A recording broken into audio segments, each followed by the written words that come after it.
Awesome. Great. So, hi, Kelsey. Thanks for joining me Hi, today. I'm, ex- absolutely.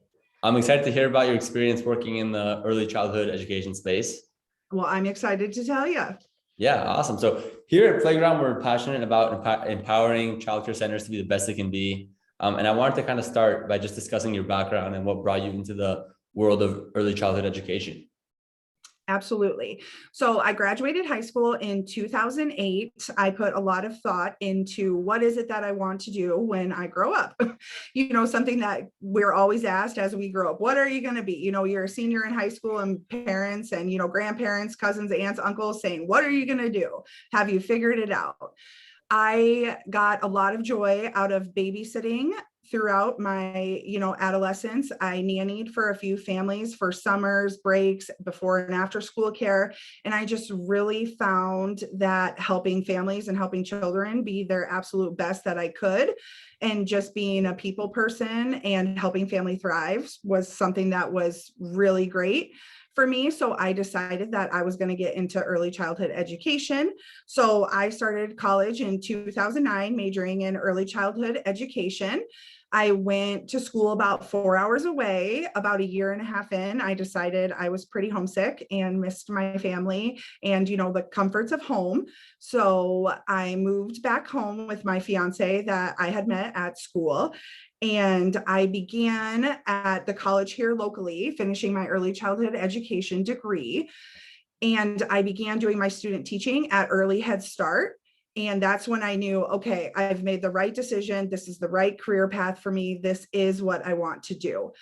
So working at Early Head Start, I did all of my student teaching. I was a teacher there for about a year and a half after that in a 1-year-old classroom.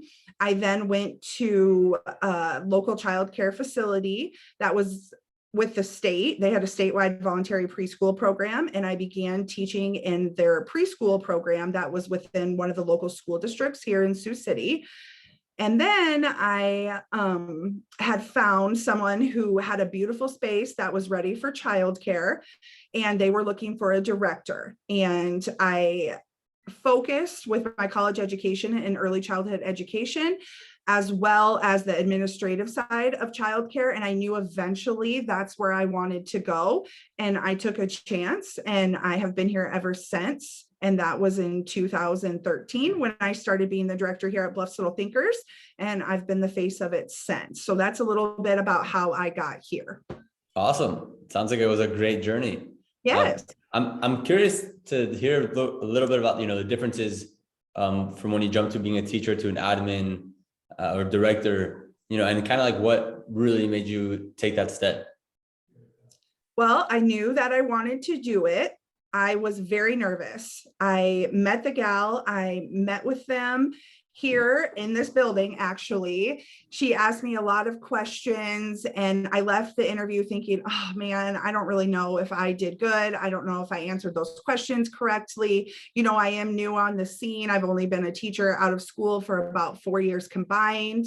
So I just didn't quite think, I was going to be picked. But I absolutely was. And it was hard at first. There was a lot of things that I didn't put into consideration or thinking about. But as soon as I got my footings and my feet wet, so to speak, it was natural for me. But something that was very important was having great mentors. And the previous director that I had at my last childcare job in the preschool classroom before coming here as an administrator was absolutely wonderful, and hats off to her because she was with me every step of the way. And having a great mentor in this environment and what childcare is and, policies, procedures, all of those things, having someone that gets it and someone that you can lean on is so important. So I always say I could have never made it through my first 2 or 3 years of being a director without being able to call my previous director and having her mentor me through some of the tricky stuff that I wasn't thinking about, or that I had difficulty handling, or things like that. Yeah, definitely super helpful to have a good network to rely on. And you obviously, why reinvent the wheel when there's people to help you out? Yes, That's great. absolutely. And she's one of the best. And it's funny, the other day she called me for advice and I said, are you calling me? And she said, yes, you're doing great things. And I said, well, I think I know I've really made it now when you're calling me for advice, and the shoe's on the other foot. Awesome. Yeah. I'm curious to kind of go back to that, 2013 when you started. Yep. How has your center changed kind of since then? What was it like when you first joined and what's it like now? So when we first decided this is what we were going to do, we were going to take this space, we were going to make it childcare, and we were going to bring a great quality childcare to Sergeant Bluff, Iowa. Things have changed night and day. We went ground up. So although the building was renovated for childcare, we still had to make our program from scratch. So that included, policies and procedures, handbooks, applications, every single thing that we wanted our program to stand for and to demonstrate. We had to come up with that. So when I say I really created Bluff's Little Thinkers, I really created it. From the ground up, I molded it. I didn't have a policy and procedure that I didn't agree with 110%, or that I didn't think that my staff are capable of making happen. I put those high expectations for my staff from the very beginning, and that was something that was very helpful. Although we were a startup, I knew what we wanted to do, and I knew we wanted to be the best. So, I made those expectations from the jump, and that was very important too. And you've definitely gotten that recognition. I know you mentioned to me that you've won best childcare provider in Siouxland or Yep, in Sioux City. So we won City. Best Childcare in 2018, 2019, 2020. We were runner-up in 2021 and 2022. And that was something that was super, near and dear to our heart. The last time I had spoke with the people who run that, they had said, we haven't had someone consistently be in the top 1 or 2 for that many years since we've started this program in childcare, at least. So this is wonderful. That's awesome. And I really put that to my staff. Something that I always preach to them is I do a lot of extra. So I also do early childhood education training, like PBIS. I'm a NAC trainer, which is the National Administrator Credential. I serve on multiple local and state boards. And I also serve on the IQ4K Oversight Committee, which is Iowa Quality for Kids. And I could not go above and beyond and do the extra that I do if I didn't have a quality assistant and I didn't have the quality staff that I do, who believe in our program and who believe in our, our mission statement and our philosophy just as much as I do. So that is so important, to have that quality staff behind you. Yeah. I love that. I mean, you have a great team, it seems like. Yes. Yep. I'd love to learn a little bit about how you guys, decided the philosophy of the center, the curriculum, for example, and just the overall environment you wanted to create when you started. Yeah. So in 2013, we knew that having a child-based center was the most important things. Things look different through a child's eye than they do an adult's eye, child level artwork, fun and exciting colors, making sure that we were representing the diversity in the area, with multicultural items, things like that. We wanted to make sure that it was a place that all children could feel happy and comfortable, and that it would be a second home, not only to the children, but also to their families. So making sure that we were choosing a quality curriculum to follow, and making sure that our philosophy and mission statement was something that would, recognize in everyone's brains, no matter what, ethnicity or what type of things that they had going on. So is there a specific curriculum you're using at your center, or did you guys make it on your own? So when we first started, we did a lot of our own stuff, just for my girls that were educated, looking at things like the ASQ and the ASQ-SE, which is the Ages and Stages questionnaire for social emotional as well. And we did a lot of our own stuff in the beginning, which was also really great. But then after a while, we took on the creative curriculum program, which is pretty big in the state of Iowa. And that is what all statewide voluntary preschool program classrooms use for a curriculum, is creative curriculum gold. And that goes through all areas of development, such as cognitive, social, emotional, gross motor, fine motor, literacy, all of those areas. So our curriculum is really focused on developing helping the child as a whole, as well as bringing the parents in for a school to home connection to help them thrive. Great, great. And in terms of operating your center as a whole, I mean, how has that journey been? I know, I mean, here at Playground, we provide software, but how have you guys been able to streamline your operations? What has been challenging for you as a director? And yeah. So like I said, we opened in 2013. We did have some growing pains, just as any new business will. It's super important to start with an extensively on the dime budget. Know what your break-even analysis is, know what your income is, know what your expenses are, know what your daily operations are going to be, and know what that true cost is per child, per classroom, and where you need to price yourselves.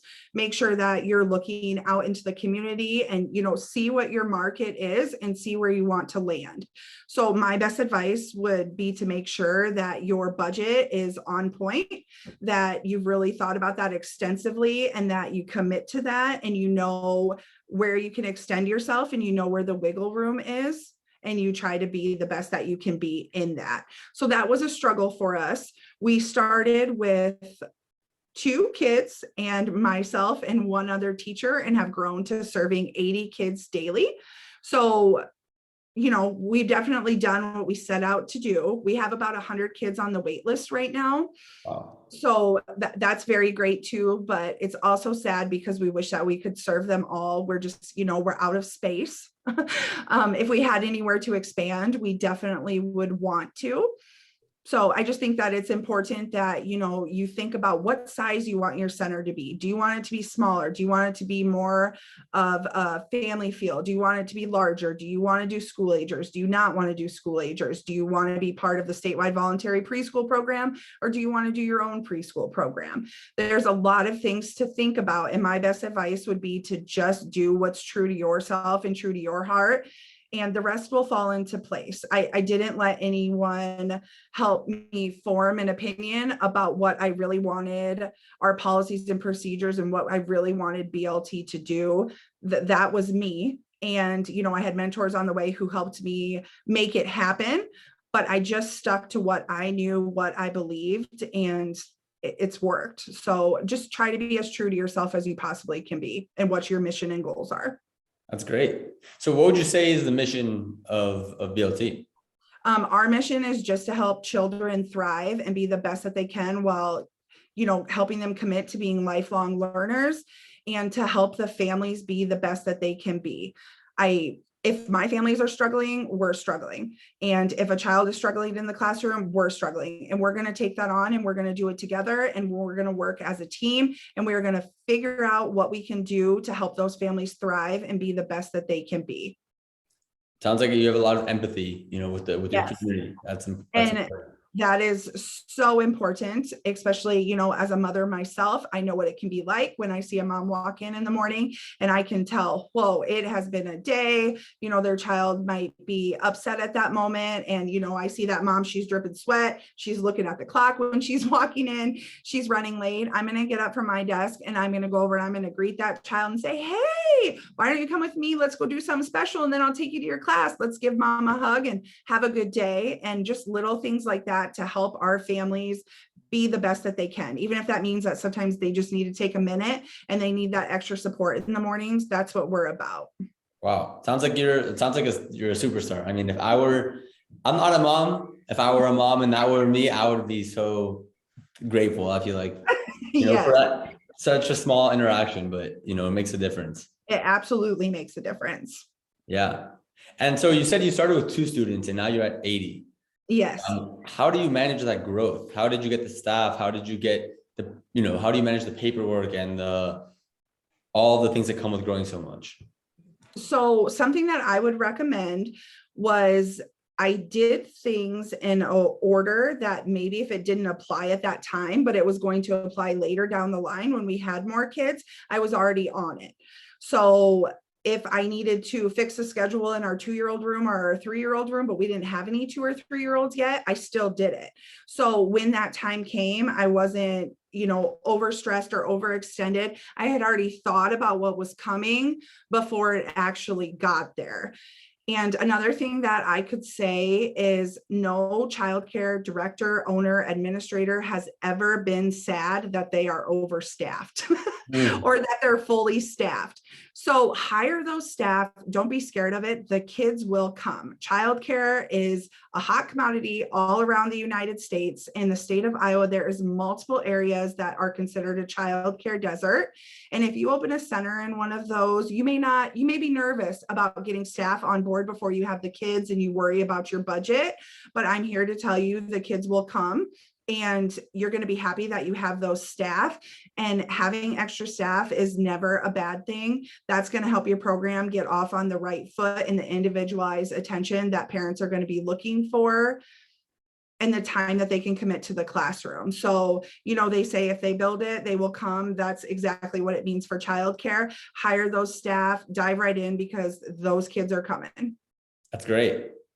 That's great. So I'm curious, specifically for Iowa, are there any things that you would mention to people interested in opening a childcare center in Iowa?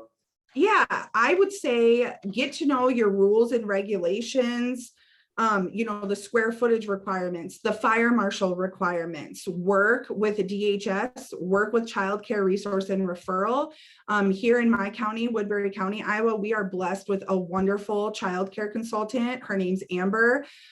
She's wonderful. Work with CCR&R, and they are here to help you. They want more child care facilities. They want to help you get started. So it's just really important to utilize those things and really know what you're getting into. The ratios are one thing, but there's square footage requirements. So if you're going to make a room, make sure that the square footage in that classroom is what makes sense for the ratio. So say that there is 35 square feet or 40 square feet that are needed, and the ratio is 1:4. You're either going to have 8 kids in there or you're going to have 12 kids in there. So do that math and make sure that your square footages are lining up to make sense, to not cost you money. So things like that are important. Yeah. Making sure the size of your building is, so for us, with the size of the building, we were grandfathered in for like a sprinkler system and things like that. But over the years, we've been able to put in an amazing fire pole station that's monitored 24/7 along with silent alarms. We have 5 of those throughout the center. And those are big ticket items: sprinkler systems, fire suppression systems, pole stations. All of that stuff are such big ticket items. Just make sure that you really know what you're getting into with the square footage and what your building is going to require. And the fire marshals are happy to work with you too. Like I said, they want more childcare facilities. They're going to help you every step of the way and to make sure that they're guiding you. So I just would really recommend that, you're digging into those regulations, you're digging into those standards, and you know what you're getting yourself into, and your space is going to make sense. Great. So let's take a step back from Iowa and let's talk a little bit about the whole U.S. childcare market and industry. I'm curious to see your thoughts on, what are the challenges in the next year, 5 years, 50 years, for example, for childcare, and, any ideas you might have on how to address those challenges. Yeah, I think that the main challenge right now is staffing. That is something that all childcare seem to be struggling with. And, we have felt that a time or two ourselves. But my approach is just that my staff are my biggest asset. So I'm going to invest in them anytime that we are able to. Like I said earlier, I wouldn't be able to do half of the extra stuff that I do without having quality staff. So for us, when it comes to staffing, like so many other centers are struggling with, I try to think outside of the box. I work with our local community colleges, with our local universities. And I say, can I get a meeting with the education department or with the early childhood education department? Can I meet with some of those students? Can I tell them that I'm willing to work around their schedule for before and after school care? And it looks great on their resume, come get in the field, get acquainted, and hopefully when they graduate, they're here to stay. So that's something that I would highly recommend. Just get out of your comfort zone. Don't be scared to go take those meetings, make those connections, talk to your legislators, talk to everyone you can, tell them where the struggles are. Just really try to think outside the box to help you solve your problems. And really getting out there and advocate is what really seems to get the job done and gets your name out there. Great. Yeah, I think staffing, definitely seems to be quite the issue right now. There's a lot of childcare deserts, as you mentioned, and just there's a huge demand. Yes, and it's such an important industry. Yes, absolutely. A huge demand. Recently, every single state in the United States received stabilization funds, and each state gave those stabilization funds out in a different way with different guidelines, such as in Nebraska, but not Iowa, you had to spend a certain percentage on staffing and you had to spend another certain percentage on building improvements and things like that. So there was a lot of money that was given to states that were given directly to childcare facilities to stabilize childcare throughout the United States. So that was a huge positive. That money really changed our life. We were able to give our staff bonuses 2 times last year and a few dollars an hour raises over the last year. So when I say we invested in them, we invested in them. That's great. And yeah, I know now Iowa just launched this shared services agreement where they're providing free software for all childcare providers in Iowa, along with up to $1,000 in technology grants and free financial coaching. So it seems like the governments are starting to, realize that things need to be done to address this huge demand for childcare. And, it's so critical for the future of our country and the future of the world. We can't think about that. And the Shared Service Alliance is who decided what childcare softwares that they were going to pick. Us here, we do Playground, and that's something that's been super great for us so far and has really changed how we do things. In the past, we did a lot of paper and pen, and we did that because any extra money that we had, we always wanted to make sure that we were investing it in our classrooms and into our teachers. So it was something that kind of got on the back burner, was a child care management software. So this, and the state doing this, has been something that's so great for us, along with $1,000. And now I'm just like, I don't know how I've done it this many years without a child care management software. But I'm really excited to, keep doing that. I'd love to hear, you mentioned Playground, and of course this is through Playground, but what are some of the things that Playground's going to be helping you with in your center? So some of the things that are going to be helping us is just knowing how many kids are in each space at all time without having to go ask our teachers what their numbers are. I can just right there at my desk, I can just click classroom and I can see, boom, the 2-year-old, all 12 of them are here. And I've got 3 teachers in that space and I'm overstaffed. And if there's a teacher in the 1-year-old room that has an appointment, I know where my extra staff is. I don't have to go hunt around in all 5 classrooms and figure out where each staff is. Parent communication is wonderful, such as announcements. If there's a snow day or something like that, in just one click of a button, I can click select all and select all staff. And within 2 seconds, I've got a message to all 110 people just like that, without having to do things individually. In the past, we used a free messaging service, and say if it was a 2-year-old Halloween costume party, I would have to go through and I would have to individually message all 12 parents. I would have to search for those kids, search for those parents' names, and do 12 separate messages. With you guys, I can just at one click type, hey, don't forget 2-year-old Halloween party tomorrow, and just click select all. And just like that, everybody did that. And it's a huge time saver for us. That's great. We're happy to, help you save time. That's one of our big goals, alongside helping you guys provide the best care possible. But yes, we're excited for what's to come with you guys working with Playground. And hopefully, it just gets better and better.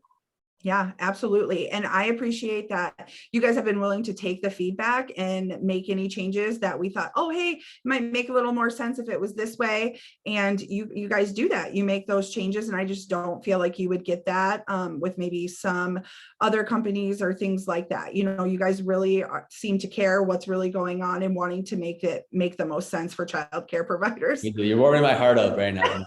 Yeah. Great.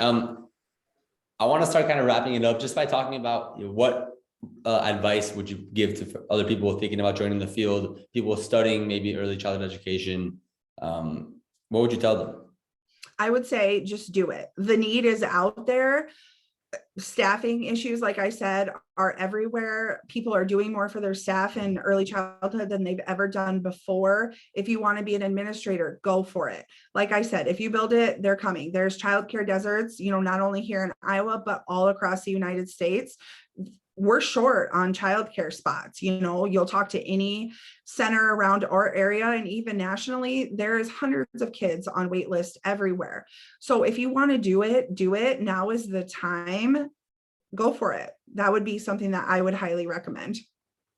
Great. And so what would Kelsey of today tell Kelsey from 2013 when she was opening her center? Relax. It's gonna be fine. You'll figure it out. There's gonna be growing pains, and you're not gonna be perfect at first. You're gonna change policies along the way, and just don't be scared of change. Change is good, and change means that you're growing. And as you grow along the way, you're gonna see, oh wow, we've been doing it this way, but we should be doing it this way, and that makes more sense. And something else that I would tell myself is listen to your staff more. I'm an expert at that. I have changed policies or learned so much just from listening to my staff. Just because you're in charge doesn't mean that your staff that are in the classroom, that are on the floor playing with those children, don't have super great ideas. The best changes and implementations in my program came from some ideas from my staff. So just make sure that you're always listening and always learning, because your staff are going to be your biggest teachers. Great. And so you talked so much about the staff. I'd love to know, how you support your staff from kind of preventing them from getting burnt out, or, just empowering them to be the best staff members possible. Absolutely. So I try to be as absolutely flexible as I can. Like I said, I'm a mother myself. We all have things outside of work.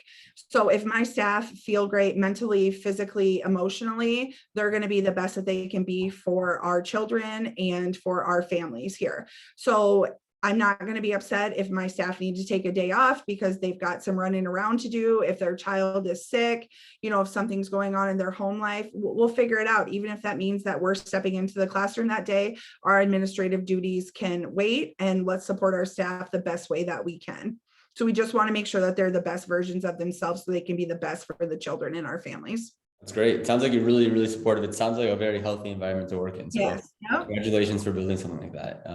Thanks. Yeah, I'm sure a lot of teachers and centers would love to, build what you've built over the past 9 years. Yes, absolutely. It's definitely been a journey, but one that I wouldn't change for anything. Every growing pain, every decision, everything was for a reason to get us to the spot that we're at right now. And I couldn't ask for a better center. I couldn't ask for it to be any more beautiful. I couldn't ask for my playground to look any better. I couldn't ask for my entryway to be any more beautiful. Every single thing that we've done and every single change that we've made was to get us to the position that we're in today. And because we're in that position, I'm able to do a lot of other things that are near and dear to my heart, to serve on those committees, to serve on those boards, to, make sure I'm keeping up on all the state legislation, all the federal legislation, and to make sure that I'm advocating at all times, not only for the children, not only for the families, but for blessed little thinkers. And I'll never stop advocating. That's great. Yeah. It seems like you're super involved. Also, you mentioned those trainings that you're accredited for and the boards that you're on. If you want to mention a little bit about that, what do you do on those committees? So I'm on the Early Childhood Advisory Committee with a local college here in Sioux City. I also serve as a board member for the Iowa Association for Education of Young Children. I as well serve on the Iowa Quality for Kids, known as IQ4K Oversight Committee, which is the state of Iowa's program that it's a voluntary program, and it shows what great quality you are. There's 5 levels to it.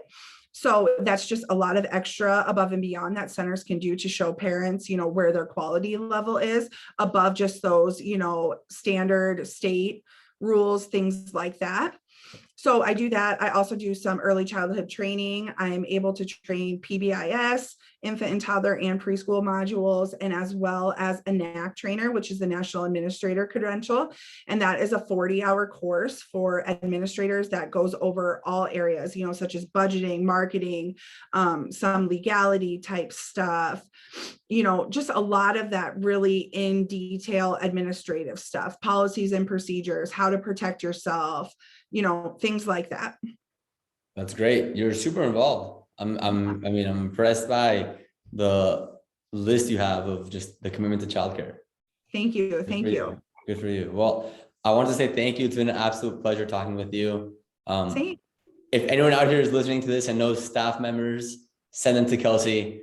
Yes, Bluff's Little Thinkers, Sergeant Bluff. You can find us on Facebook. My email's out there. We're always looking for new staff members, and we want to be the best of the best. So you're doing it. You're doing it. Thank you. Thank you very much, Kelsey. All the best. Yeah. Have a good day. You too. Bye-bye.